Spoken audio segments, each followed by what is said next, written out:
बुखार की शिकायत है और आप चाहते हैं कि बुखार बग़ैर किसी दवाई के इस्तेमाल से ख़त्म हो।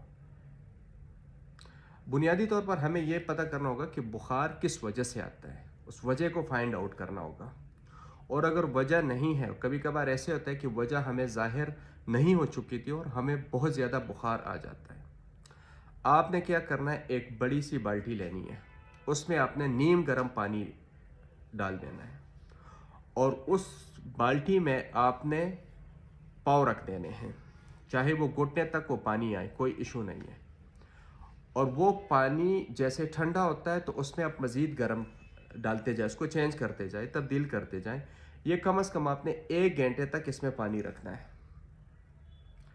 1 घंटे इस पानी में आपने पाँव रखने हैं और फिर आप देख लीजिएगा, एक ही बार करिएगा, इंशाल्लाह बुखार की बिल्कुल शिकायत आपकी ख़त्म हो जाएगी। हाँ, अगर आप उसके साथ गर्म पानी पिएंगे, पीने में भी आप एक दिन गर्म पानी इस्तेमाल करेंगे, नीम गर्म, हस्बे आपको जितना आप पी सकते हैं और जितना गर्म आप पी सकते हैं, तो इंशाल्लाह वो भी बहुत ज़्यादा फ़ायदेमंद होगा इसमें।